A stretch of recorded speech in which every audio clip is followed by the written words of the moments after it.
وخلق منها زوجها وبث منهما رجالا كثيرا ونساء واتقوا الله الذي تساءلون به والأرحام إن الله كان عليكم رقيبا يا أيها الذين آمنوا اتقوا الله وقولوا قولا سديدا يصلح لكم أعمالكم ويغفر لكم ذنوبكم ومن يطع الله ورسوله فقد فاز فوزا عظيما يا أيها الذين آمنوا اتقوا الله حق تقاته ولا تموتن إلا وأنتم مسلمون أما بعد فإن أحسن الكلام كلام الله وأحسن الهدي هدي محمد صلى الله عليه وسلم وشر الأمور محدثاتها وكل محدثة بدعة وكل بدعة ضلالة وكل ضلالة في النار اللهم انفعنا بما علمتنا وعلمنا ما ينفعنا وزدنا علما أعوذ بالله السميع العليم من الشيطان الرجيم بسم الله الرحمن الرحيم واذكروا إذ أنتم قليل مستضعفون في الأرض تخافون أن يتخطفكم الناس فآواكم وأيدكم بنصره ورزقكم من الطيبات لعلكم تشكرون۔ ہر قسم کی حمد و ثنا اللہ وحدہ لا شریک کے لیے جو پوری کائنات کا خالق، مالک اور رازق ہے۔ درود و سلام امام الانبیاء سید الانبیاء محبوب کبریا والی بطحا کونین کے تاجدار جناب محمد رسول اللہ صلی اللہ علیہ وآلہ وسلم پر۔ حضرات گرامی، آج کا یہ دن 14 اگست کا دن ہے، اور آج کا یہ دن اس وجہ سے اہمیت کا حامل ہے کہ اس روز اللہ تعالیٰ نے مسلمانوں کو ایک آزاد ریاست عطا کی تھی۔ اس کا آغاز بر صغیر کے مسلمانوں نے جب یہ دیکھا کہ ہندوؤں کو مسلمانوں کے اوپر برتری دی جا رہی ہے اور مسلمانوں کے اوپر ظلم و جبر کے پہاڑ ڈھائے جا رہے ہیں، مسلمانوں کے حقوق کو پامال کیا جا رہا ہے، ان کو غصب کیا جا رہا ہے، اور جب بر صغیر کے مسلمانوں نے دیکھا کہ ہماری معیشت، تعلیم و تدریس اور ثقافت، ان تمام چیزوں کے اندر مسلمانوں کو کمتر اور حقیر جانا جا رہا ہے، اور اس کے مقابلے میں ہندوؤں کو برتر سمجھا جا رہا ہے، مسلمانوں کے اوپر ظلم کی انتہا کر دی گئی، تو بر صغیر کے مسلمانوں نے آپس میں پلاننگ کی، میٹنگز کی، کوچا کوچا، نگر نگر، گلی گلی جا کر مسلمانوں کے دلوں میں جذبہ حریت کو بیدار کیا، جذبہ جہاد کو بیدار کیا، اور مسلمانوں کو اس بات پہ کھڑا کیا کہ ہم ایک آزاد ریاست، لا الہ الا اللہ کی بنیاد پر ہم ایک ایسی ریاست کو قائم کرنا چاہتے ہیں۔ تو میرے محترم بھائیوں، آج ہم پاکستان کے اندر آزادی کا جشن منا رہے ہیں، لیکن یہ آزادی 20 لاکھ مسلمانوں کا خون پیش کر کے، 20 لاکھ مسلمانوں نے جان کے نذرانے پیش کر دیے، ماں اور بہنوں کی عزتیں تار تار کر دی گئی،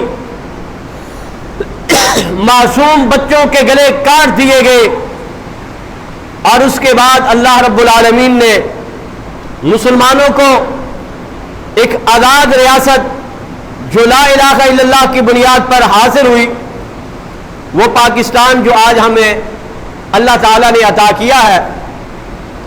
اللہ رب العالمین نے قرآن مجید میں فرمایا وَاذْكُرُوا إِذْ كُنْتُمْ قَلِيلٌ مُسْتَضْعَفُونَ فِي الْأَرْضِ، فرمایا کہ یاد رکھو اس وقت کو، ان لمحات کو، ان گھڑیوں کو یاد رکھو، فرمایا کہ جب تم تھوڑے تھے، مستضعفون فی الارض، اور تم زمین پہ کمزور تھے، دشمن تمہارے مقابلے میں قوت والا تھا، طاقت والا تھا، اور مسلمانوں تم کمزور تھے، نہتے تھے، تمہارے اوپر ظلم و جبر کے پہاڑ ڈھائے جا رہے تھے۔ تخافون ان یتخطفکم الناس، فرمایا تم اس بات سے خائف تھے، تم اس بات سے ڈرتے تھے کہ لوگ ہمیں اچک کے لے جائیں گے، تمہاری زندگیاں خطروں میں تھی، تمہاری عزتیں خطروں میں تھی۔ ان یتخطفکم الناس، لوگ تمہیں اچک کے لے جائیں گے۔ فآواکم وأیدکم بنصرہ، سورہ انفال کے اندر اللہ تعالیٰ نے یہ تذکرہ کیا ہے پاکستان کے مسلمانوں، آج ہم جشن آزادی منا رہے ہیں، لیکن آئیے اس وقت کو یاد کرو جب ہمارے آباء و اجداد نے اپنی ہر چیز قربان کر کے، ہر لمحہ ہر پل ان کو اس بات کا خوف اور خطرہ رہتا تھا نہ جانے کب ہندو آئے ہماری جوان بیٹی کو ہماری آنکھوں کے سامنے اچک کے لے جائے، ہمارے بچوں کا قتل عام کر دیا جائے، ہماری عزتیں، ہماری جائیدادیں ہم سے چھین لے۔ اللہ کہتا ہے یاد کرو تم تھوڑے تھے، کمزور تھے، تمہارے اوپر خوف طاری تھا، فآواکم، اللہ نے تمہیں پناہ دی، اللہ نے تمہیں ایک آزاد ریاست عطا کی، وأیدکم بنصرہ، اور تمہارے رب نے تمہاری مدد کی، آسمان سے مدد نازل ہوئی، اللہ تعالیٰ نے تمہاری مدد کی۔ وَرَزَقَكُم مِّنَ الطَّيِّبَاتِ، تمہاری جائیداد، تمہاری زمینیں، تمہارے کاروبار، تمہاری فیکٹریاں تم سے چھین لی گئی، لیکن اس رب نے تمہیں تنہا نہیں چھوڑا۔ وَرَزَقَكُم مِّنَ الطَّيِّبَاتِ، اس اللہ نے تمہیں ایسا ملک دیا ہے، ایسی سرزمین دی ہے جس سرزمین کے اوپر اللہ نے تمہیں پاکیزہ رزق عطا کیا ہے۔ آج پاکستان کے پاس کیا کچھ نہیں ہے، اللہ نے ہر وہ نعمت عطا کی ہے، 4 موسم اللہ نے پاکستان کو دیے ہیں، سرسبز و شاداب زمین دی ہے، اللہ نے ہر نعمت، نہریں دی ہے، پانی دیے ہیں، دریا دیے ہیں، کاروبار کا انبار ہے ملک کے اندر۔ اللہ کہتا ہے میں نے تمہیں پاکیزہ رزق عطا کیا ہے، لعلکم تشکرون، تاکہ تم اللہ کا شکر ادا کر سکو۔ آئیے میرے محترم بھائیوں، یہ 20 لاکھ مسلمانوں کی قربانی کے بعد یہ ملک اللہ تعالیٰ نے ہمیں عطا کیا ہے۔ آج المیہ اس بات کا ہے، آج المیہ اس بات کا ہے کہ مسلمانوں نے، ہمارے آباء و اجداد نے ہندوؤں کے مقابلے میں، سکھوں کے مقابلے میں، انگریزوں کے مقابلے میں کھڑے رہے، قربانیاں پیش کی، لاکھوں کروڑوں اربوں کی جائیداد قربان کر دینے والے مسلمانوں کی تیسری نسل آج جب ہم سے یہ سوال کرتی ہے کہ پاکستان کیوں بنایا تھا، پاکستان کو بنانے کی کیا ضرورت تھی، انڈیا کو کیوں توڑا گیا، ہندوستان کے ساتھ اگر ہم مل کے رہتے تو اس کا کیا نقصان تھا، یہ بہت بڑا المیہ ہے کہ مسلمانوں کی تیسری نسل قطعاً ناواقف ہے کہ ہمارے آباء و اجداد نے یہ ملک کس بنیاد پر حاصل کیا تھا۔ یہ پاکستان لا الہ الا اللہ کا پاکستان ہے، یہ پاکستان مدینے کے بعد واحد ریاست ہے جو مسلمانوں نے کلمے کی بنیاد پر حاصل کی ہے۔ اس وقت محمد علی جناح نے جب ایک الگ اور آزاد ریاست کو قائم کرنے کا نعرہ لگایا تھا تو میرے محترم بھائیوں، محمد علی جناح نے کیا نعرہ لگایا تھا کہ پاکستان کا مطلب کیا، لا الہ الا اللہ، اس بنیاد پر اس نے مسلمانوں کو اپنے ساتھ کھڑا کیا، مسلمان اس کے ساتھ کھڑے ہوئے اور قربانیاں پیش کر کے یہ ملک ہم نے حاصل کیا ہے۔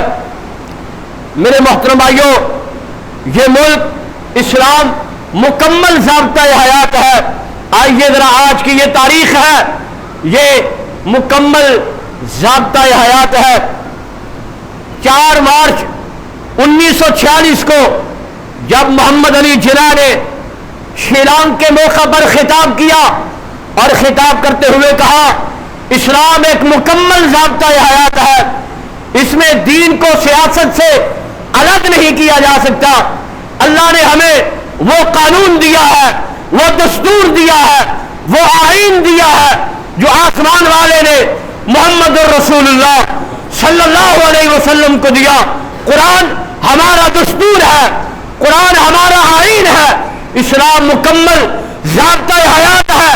محمد علی جناح نے یہ اس وقت اعلان کیا تھا اور اس کے بعد انہوں نے یہ بات کہی تھی کہ ہر مسلمان کے پاس ایک قرآن کا نسخہ ہونا چاہیے۔ اور یارو یہ قربانیاں ہیں، یہ محمد علی جناح کی محنت اور کوشش ہے، یہ ہمارے آباء و اجداد کا حلم اور حوصلہ تھا۔ اس وقت محمد علی جناح نے سیکولر ملک حاصل نہیں کیا تھا، اسلام کی بنیاد پر لیا تھا۔ اور محمد علی جناح نے یہ کہا تھا کہ مسلمانوں تمہاری جیبوں کے اندر پاکٹ سائز قرآن کا نسخہ ہونا چاہیے تاکہ ہر مسلمان قرآن سے رہنمائی حاصل کرے، کیونکہ اس قرآن کے اندر ہمارا ضابطۂ حیات ہے۔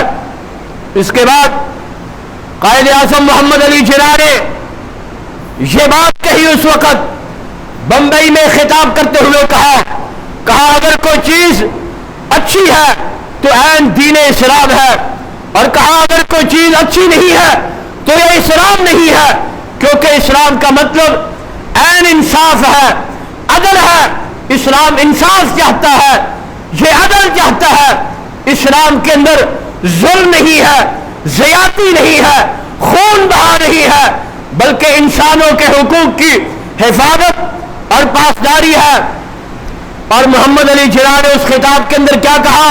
وہ کون سا رشتہ ہے جس میں منسلک ہونے سے تمام مسلمان جسد واحد کی طرح، وہ کون سی چٹان ہے کہ جس پر ان کی ملت کی عمارت استوار ہو سکتی ہے؟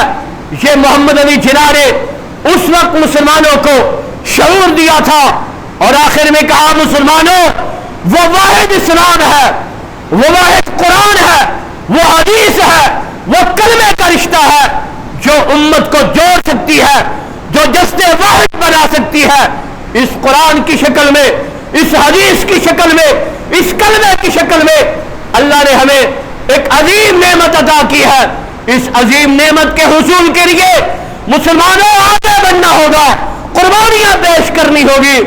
اور ہندو ایک الگ قوم ہے، ان کا مذہب الگ، ان کا دین الگ، ان کا نظریہ الگ، وہ کئی کروڑ خداؤں کی پرستش کرنے والے، وہ گاؤں ماتا کے پجاری، وہ گائے کے پیشاب کو مشروب مقدس سمجھنے والے، اور ہم ایک اللہ وحدہ لا شریک کی عبادت کرنے والے، ہم اس ایک کے سامنے جھکنے والے، ہم کبھی ہندوؤں کے ساتھ نہیں رہ سکتے۔ یہ محمد علی جناح کا عزم، حوصلہ، جذبہ، اس نے مسلمانوں کو اپنے ساتھ کھڑا کیا۔ اور اسی طرح محمد علی جناح نے اس وقت یہ بات کہی تھی اسلامی معاشی نظام کا قیام کیسے ممکن ہے؟ محمد علی جناح نے اپنی آخری تقریر میں، جب اس وقت اسٹیٹ بینک آف پاکستان کی تقریر تھی، تو محمد علی جناح نے اس وقت یہ جملے، تاریخی جملے کہے تھے، کہا ہم ایک ایسا معاشی نظام قائم کرنا چاہتے ہیں جس معاشی نظام کو عین اسلام کے مطابق ہونا پڑے گا۔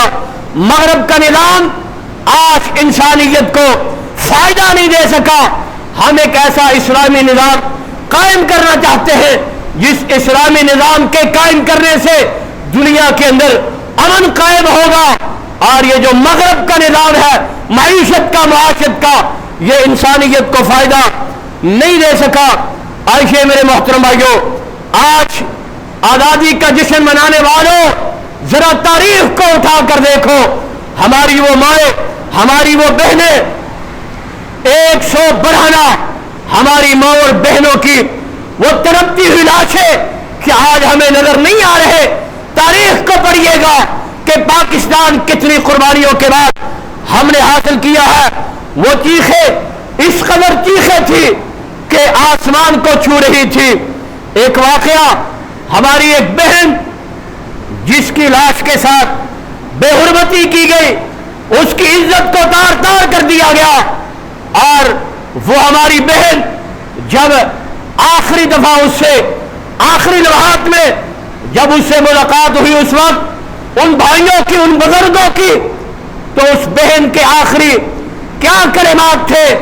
کہا میں نے اپنا خون پیش کر دیا ہے، ظالموں نے ہماری عزتوں کو تار تار کر دیا گیا ہے. میری 2 بہنیں تھیں، انہوں نے اپنی عزت کو بچانے کے لیے دریا کے اندر چھلانگ لگا دی. میری ماں کو قتل کر دیا گیا، باپ کو شہید کر دیا گیا. جب میرے اوپر حملہ کیا، میری عزت کو لوٹنے کی کوشش کی، میں نے بھی چھلانگ لگانا چاہی، لیکن ان سکھوں نے، ان ہندوؤں نے مجھے اپنے قبضے میں کر لیا. ساری رات میری عزت کے ساتھ کھیلتے رہے اور کہنے لگی کہ پاکستان کو میرا سلام کہنا کہ اے پاکستان، تو کلمے کی بنیاد پہ حاصل ہوا ہے. ہم نے اپنی عزتیں پیش کی ہے، ہم نے اپنا خون پیش کیا ہے. کہا میں تو جا رہی ہوں، لیکن پاکستان کی سرزمین پہ میرا سلام پیش کر دینا. آؤ میرے محترم بھائیوں، یہ لاکھوں قربانیوں کے بعد ہم نے یہ ملک حاصل کیا ہے. آج یہ تاریخ ہے، انبیاء کی تاریخ کو اٹھا کر دیکھو. اللہ تعالیٰ نے داؤد علیہ السلام کو جب دنیا کے اندر بادشاہت عطا کی تو داؤد علیہ السلام سے اللہ تعالیٰ نے کیا کہا تھا؟ کہا یا داؤد انا جعلناک خلیفۃ فی الارض فاحکم بین الناس بالحق ولا تتبع الہوی فیضلک عن سبیل اللہ. کہا ہے میرے داؤد پیغمبر، ہم آپ کو دنیا کے اندر خلافت ادا کرنے لگے ہیں، ہم آپ کو بادشاہت ادا کرنے لگے ہیں. یاد رکھو، آزادی کا مل جانا یہ اللہ کے نظام کو دنیا کے اندر قائم کرنا ہے، رب کی زمین پہ اس کے نظام کو نافذ کرنا ہے. تو اللہ تعالیٰ نے حضرت داؤد سے خطاب کرتے ہوئے کہا کہ اے داؤد پیغمبر، انا جعلناک خلیفۃ فی الارض، ہم آپ کو دنیا میں اپنا نائب بنانا چاہتے ہیں، ہم آپ کو ایسی بادشاہت دینے والے ہیں.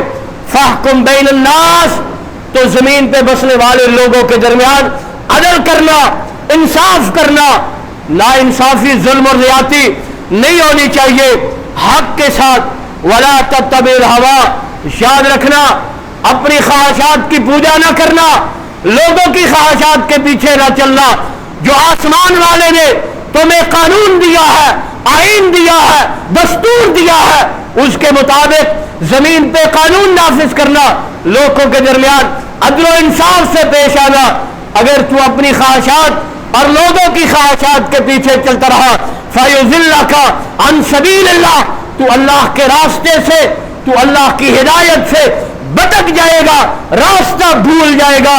حضرات تاریخ اٹھا کر دیکھو، پیارے ابراہیم علیہ السلام نے جب اللہ کے دین کے لیے، اس کا نظام قائم کرنے کے لیے، پیارے ابراہیم نے جب محنت کی، کوشش کی، اور جب انہوں نے بیت اللہ کو تعمیر کیا، ایک ایسی سرزمین پہ گئے جو بیابان زمین تھی، اپنی اولاد کو، اپنی بیوی کو وہاں چھوڑا، اور اس کے بعد اس شہر کے لیے یہ دعا کی، یا اللہ اس شہر کو، اس آبادی کو، اس بستی کو، اس سرزمین کو امن کا گہوارہ بنا دے. یہ پیارے ابراہیم نے جب وہاں پر کام کیا تو اس بستی کے لیے، اس علاقے کے لیے، اس سرزمین کے لیے امن کی دعا کی، اور پھر اپنے بیٹے کو، اپنی بیوی کو چھوڑ کر کیا دعا کی؟ کہا اے اللہ، میں ان کو یہاں پر اس لیے چھوڑ رہا ہوں کہ یہ تیری عبادت کریں گے، نماز قائم کریں گے. آؤ میرے محترم بھائیوں، انبیاء کی یہ تاریخ ہے، کہ انہوں نے جب آزادیاں عطا کی ہیں اور ان آزادیوں کے بعد انہوں نے اللہ کے شکر ادا کیے ہیں.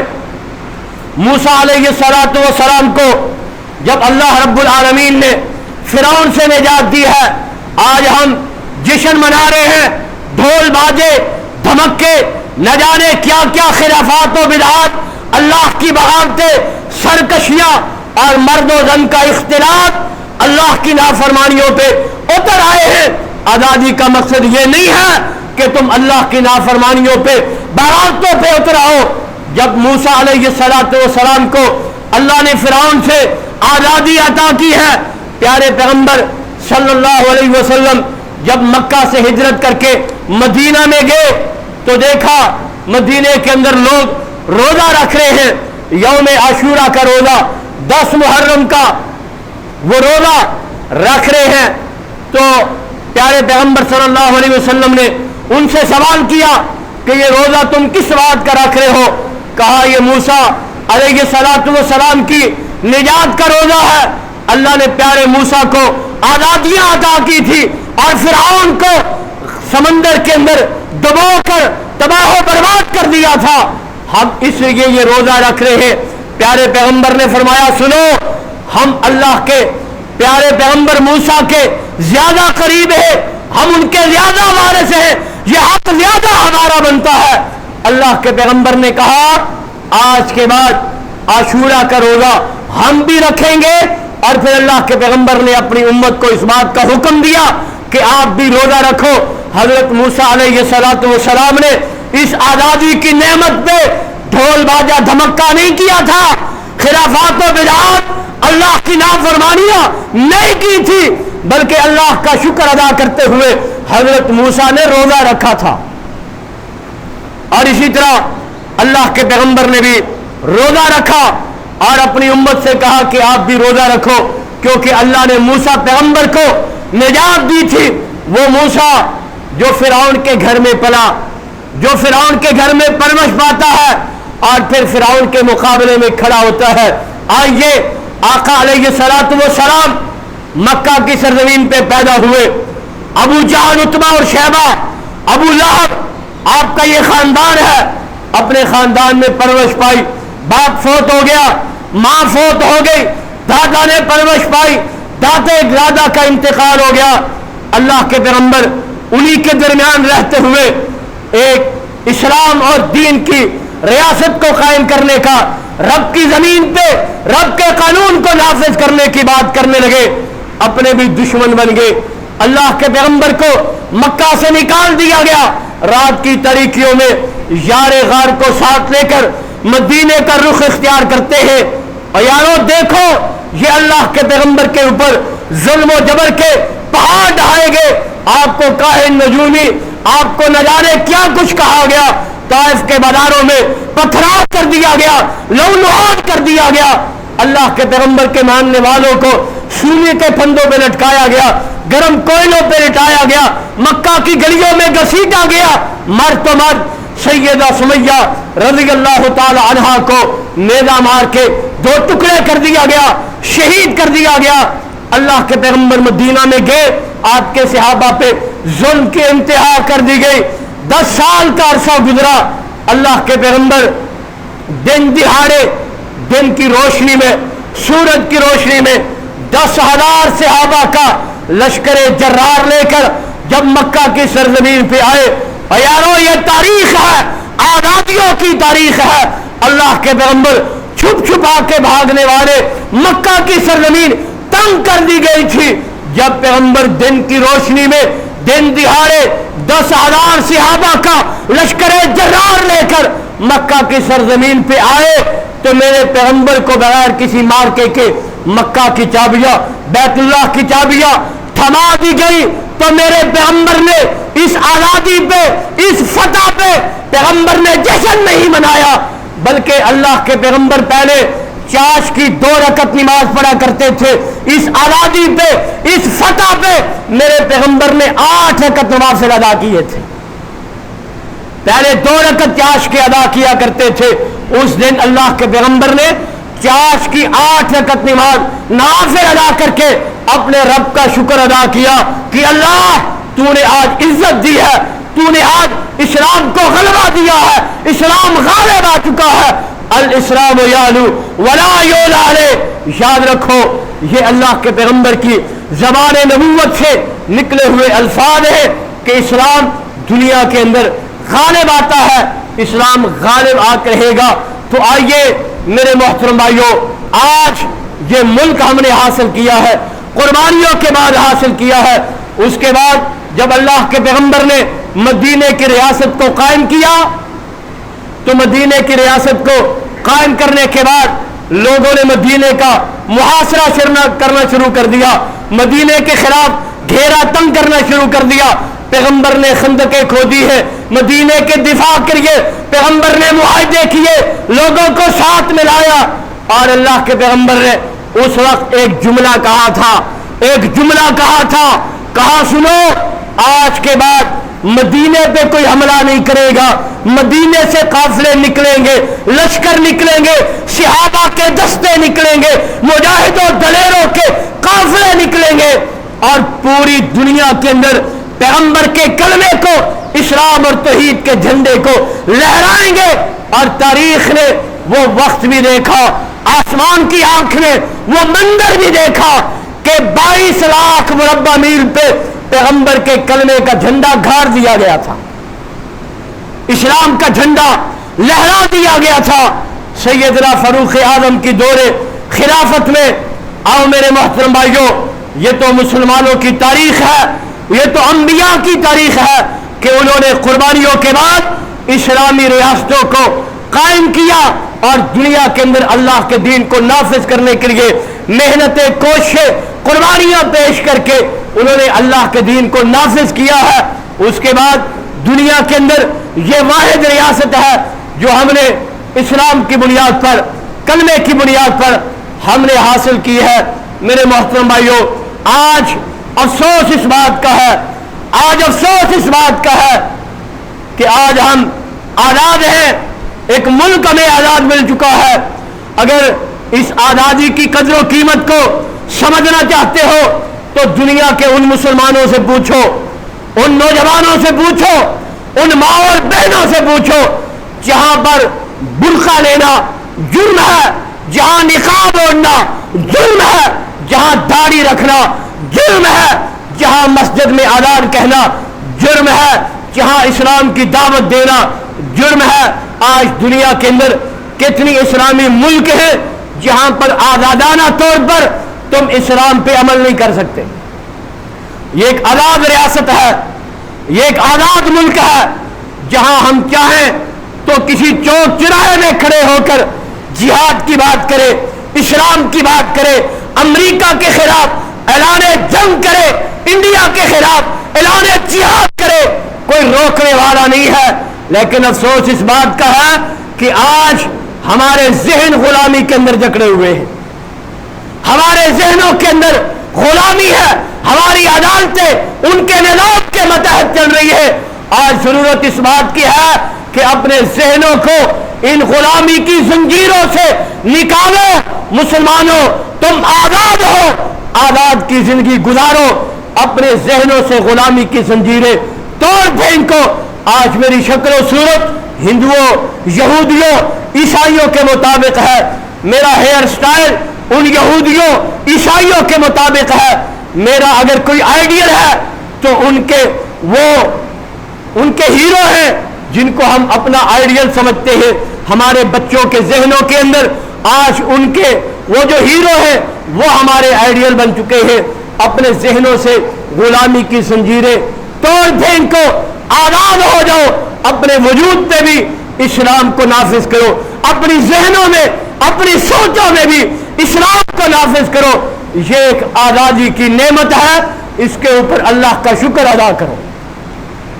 اور آج تک دنیا کا کافر اس ملک کے خلاف سازشیں کر رہا ہے, اس ملک کو توڑنے کی ناکام کوششیں کر رہا ہے. پوری دنیا کا کفر آج متحد ہو چکا ہے, آج وہ اتحاد اختیار کر چکا ہے. کبھی IMF کے چنگل میں ہمیں پھنسایا جا رہا ہے, کبھی FATF کے جو ہے نا وہ چنگل میں ہمیں پھنسایا جا رہا ہے، پاکستان کو دنیا کے اندر دبایا جا رہا ہے، لیکن پاکستان اسلام کے نام پہ بننے والا یہ وہ ملک ہے جس نے بھی اس ملک سے غداری کی، جس نے بھی اس کلمے کے نام پر حاصل ہونے والی سرزمین سے غداری کی، اللہ نے اس کے پاؤں کے نیچے سے یہ سرزمین چھین لی ہے۔ آپ دیکھ لیں آپ کے کتنے حکمران ہیں جنہوں نے اس ملک سے غداری کی، جنہوں نے اس ملک کے آئین سے غداری کی، جنہوں نے اس ملک سے محبت کرنے والے لوگوں کی زندگی کو تنگ کر دیا ہے۔ آج وہ پاکستان کے اندر نہیں رہ سکتے، پاکستان میں ان کا نام بھی نفرت سے لیا جاتا ہے۔ یہ شہداء کی سرزمین ہے، خون پیش کر کے ہم نے حاصل کی ہے، تو ضرورت اس بات کی ہے کہ اس ملک کی حفاظت کے لیے مجھے اور آپ کو ہر لحاظ میں میدان کے اندر ڈٹ کے کھڑا رہنا ہوگا۔ اور جب ہم نے یہ ملک حاصل کیا تھا تو اسلام کی بنیاد پہ کیا تھا۔ دنیا کا کافر آج اس ملک کے خلاف وہ سازشیں کر رہا ہے۔ ہندو بنیا ہندوستان کے وہ کافر، دنیا کا بدترین مشرک جو آج پرائم منسٹر ہے ہندوستان کا، جس کو مودی کہا جاتا ہے، جب یہ وزیر اعظم بنا تو اس نے بنگال کی پارلیمنٹ میں کھڑے ہو کر مسلمانوں ہماری غیرت کو للکارا تھا۔ اس نے کہا تھا پاکستانیوں تم کس نظریے کی بات کر رہے ہو، تم کس اسلام کی بات کر رہے ہو، تمہارا نظریہ تو ہم نے بنگال میں ڈبو دیا تھا۔ یہ ہندو روز اول سے ہماری مخالفت میں کھڑا ہے، پاکستان کو 2 لاکھ کرنا چاہتا تھا، اس نے پاکستان کو 2 لاکھ کر دیا، بنگال کو الگ کر دیا، پھر اس کے بعد ہماری شارک کشمیر پہ قبضہ کر لیا۔ 72-73 سال ہو گئے، کشمیریوں پہ ظلم ہے، جبر ہے، زیادتی ہے، عزتیں لٹ رہی ہیں، مسجدیں گر رہی ہیں، بچے قتل ہو رہے ہیں، بوڑھے جیلوں کی سوراخوں میں بند کیے جا رہے ہیں۔ مسجد بابری آج مجھے رات کو پکار رہی ہے، کہاں ہے محمد بن قاسم، کہاں ہے صلاح الدین ایوبی، کہاں ہے محمد کے پیروکار، کہاں ہے ابو بکر و عمر کے نقش قدم پہ چلنے والے، کہاں ہے خالد بن ولید کے نقش قدم پہ چلنے والے۔ اور مسلمانوں یہ آزادی کیا آزادی ہے کہ ہماری شارک ہندو کے قبضے میں ہے۔ آگے بڑھو، اپنے اندر جذبہ جہاد کو پیدا کرو، اور آفرین ہے ان کشمیریوں کو، آفرین ہے ان کشمیریوں کو کہ 73 سالوں سے ظلم کے اندر پسے جا رہے ہیں، کاروبار، معیشت، معاشرت تباہ ہو چکی ہے۔ ان کے سامنے ہندو بنیا ان کی بیٹیوں کی عزتوں کو تار تار کر رہا ہے۔ آج وہ کشمیری اپنی آزادی کے لیے چوکوں میں کھڑے ہو کر، چوراہوں میں کھڑے ہو کر ایک ہی نعرہ لگاتے ہیں، وہ کہتے ہیں کہ ہمیں پاکستان سے الحاق چاہیے۔ کس بنیاد پہ چاہیے؟ کلمے کی بنیاد پہ چاہیے، جس بنیاد پہ محمد علی جناح نے کہا تھا کہ بٹ کے رہے گا ہندوستان، بن کے رہے گا پاکستان، اور وہ نظریہ تھا، وہ کلمہ تھا، وہ اسلام تھا۔ آج بھی کشمیری وہی نعرہ لگا رہے ہیں۔ ہماری ضرورت ہمیں اس بات کی ہے کہ ہم اپنے اندر وہ حوصلہ پیدا کریں، وہ ہمت پیدا کریں۔ مجھے یہاں پر حضرت علامہ شہید رحمت اللہ علیہ کا وہ قول یاد آتا ہے۔ آج ہم شاید اس آزادی کی نعمت کو بھول چکے ہیں۔ حضرت علامہ شہید نے کہا کہ میں بیت اللہ میں کھڑا تھا، نماز پڑھ رہا تھا، ایک ضعیف العمر بزرگ انسان بابا وہ اللہ کے حضور بیت اللہ میں دعا کر رہا تھا۔ کیا دعا کر رہا تھا؟ یا اللہ پاکستان کی حفاظت فرما۔ حضرت علامہ شہید نے کہا، میں نے سلام پھیرنے کے بعد اس بزرگ سے سوال کیا کہ آپ کہاں کے ہیں، کس علاقے کے ہیں، کس ملک کے ہیں؟ انہوں نے کہا کہ میں فلسطین کا باشندہ ہوں، فلسطین کا رہنے والا ہوں۔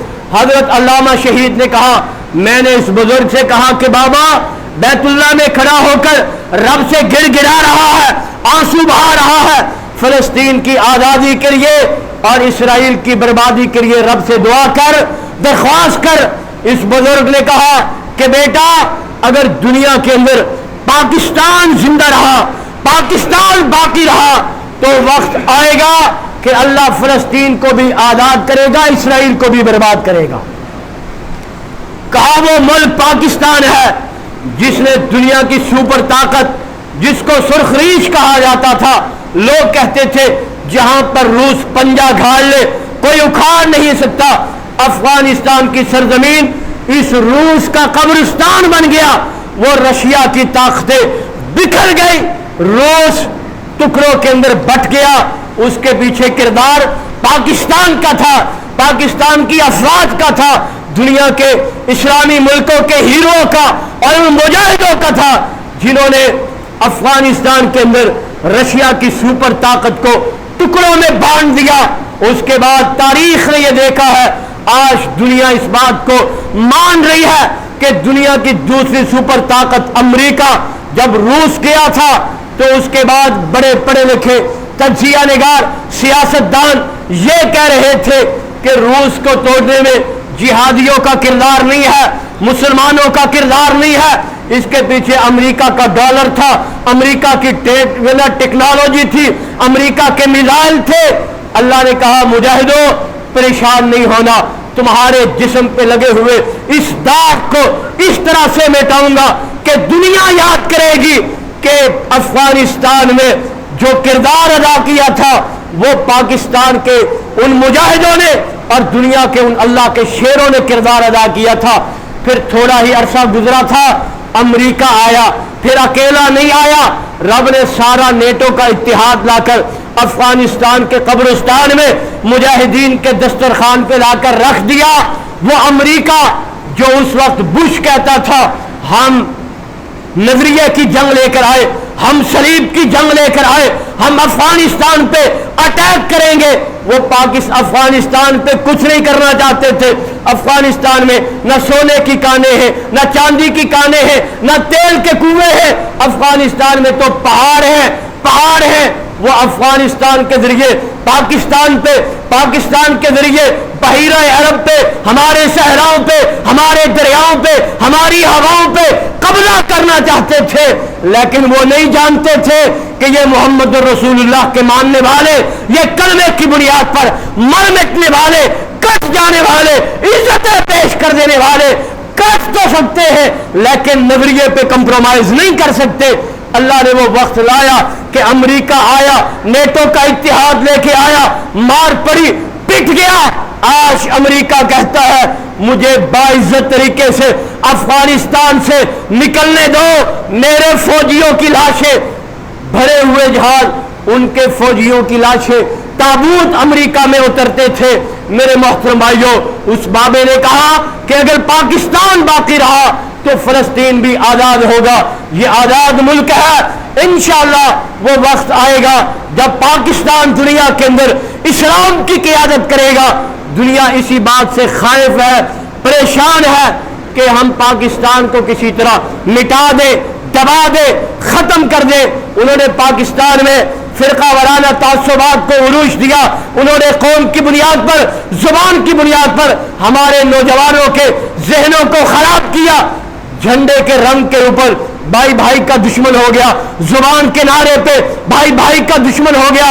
میرے محترم بھائیوں، آج ہمیں آپس میں متحد ہونے کی ضرورت ہے۔ آج پاکستان کے اندر 3 قسم کے گروہ ہیں جو ایک پلیٹ فارم پہ جمع ہو چکے ہیں، زبان اور قوم کی بنیاد پر تعصب پیدا کرنے والے بی ایل اے کے غنڈے، اسی طرح سندھو دیش کے غنڈے اور کراچی کی معروف جماعت۔ آپ میں سے ہر شخص جانتا ہے جو قوم کی بنیاد پر، نسل کی بنیاد پر، جھنڈے کے رنگ کی بنیاد پر انہوں نے مسلمانوں کا قتل عام کیا، کراچی کی سڑکیں مسلمانوں کے خون سے رنگین کر دی تھی۔ آج یہ شکست سے دوچار ہو کر ان تینوں گروہوں نے ایک اتحاد اختیار کیا ہے، بی ایل اے اور سندھو دیش کے لوگ اور یہ قوم پرست جماعت، یہ ایک ہو چکے ہیں اور انہوں نے کہا کہ اب پاکستان میں علیحدگی کی تحریکیں کھڑی کر لو۔ پچھلے 2 دن پہلے گلشن حدید میں یہ پہلا واقعہ ہے، 2 دن پہلے گلشن حدید میں ایک ایسا اسٹال لگا ہوا تھا جس اسٹال کے اوپر پاکستان کے پرچم، آزادی کے نغمے، پاکستان اور کشمیر کے پرچم بانٹے جا رہے تھے۔